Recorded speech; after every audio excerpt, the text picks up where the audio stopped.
বিসমিল্লাহির রহমানির রহিম।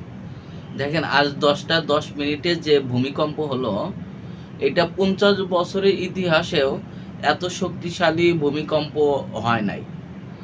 যেটা ঢাকা, বাংলাদেশ এবং ভারত, পাকিস্তান এবং আফগানিস্তানেও এই ভূমিকম্পের অনুভূতি সৃষ্টি হয়েছে।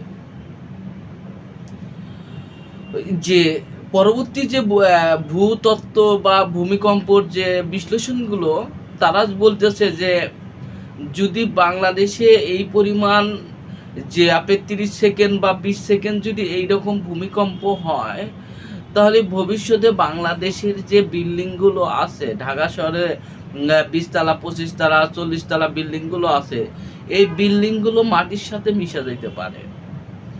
কারণ ঢাকা শহরে যদি বিল্ডিংগুলো হয়ে যায়, ভূমিকম্প অতিরিক্ত তীব্র হয়, বেশিরভাগ ক্ষেত্রে ঢাকা শহরে তো বিল্ডিং হবে, বেশিরভাগ ক্ষেত্রে হবে মানুষজন বেশি মারা যাবে।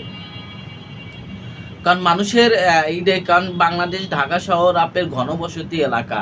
শুধু ঢাকা শহর না, ঢাকা, চট্টগ্রাম, রাজশাহী, এই এলাকাগুলো আপনার ঘনবসতি এলাকা। এই এলাকা যদি বিল্ডিং পড়ে, যে রাস্তায় যে মানুষগুলো থাকবে, বেশিরভাগ ক্ষেত্রে তাদেরই ক্ষতি হবে। আজ ভূমিকম্পে যেগুলো মানুষগুলো মারা গেছে, বেশিরভাগ ক্ষেত্রে রাস্তাঘাটে বা যারা ছিল, পাথরের আঘাত, ইটের আঘাত, এই সমস্যার জন্য তারা মারা গেছে। তাহলে এই ভূমিকম্প সহনতি এবং ভূমিকম্প কিভাবে আপনি রোধ করা যায়, এবং শহর অঞ্চলগুলোতে এই আপনার উচ্চ বিল্ডিংগুলো আপনি যদি এখনো তৈরি করে, তো ভবিষ্যতে আপনার এইরকম যদি ভূমিকম্প হয়, বাংলাদেশের অর্ধেক মানুষকে মারা যাবে।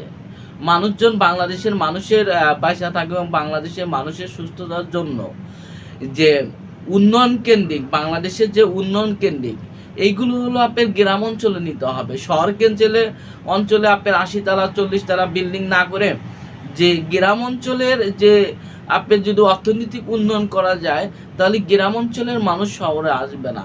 তাহলে এই শহরে ঘনবসতি, এই সমস্যাগুলো আর এইটাগুলো থাকতেছে না। কারণ শহরে ঘনবসতির জন্য হলেই যে জনসংখ্যা এবং যে জনবহল, সবচাইতে বেশি ক্ষতি হবে শহরগুলোতে, এবং অধিক পরিমাণ মানুষ এখানে নিহত হতে পারে। সেই জন্য ভূমিকম্প সহানুভূতি এবং ভূমিকম্প থেকে কিভাবে রোধ করা যায়, এই বিষয় নিয়ে গভর্নমেন্ট এবং অন্তর্বর্তী সরকারের আরও পরিকল্পনা করা উচিত।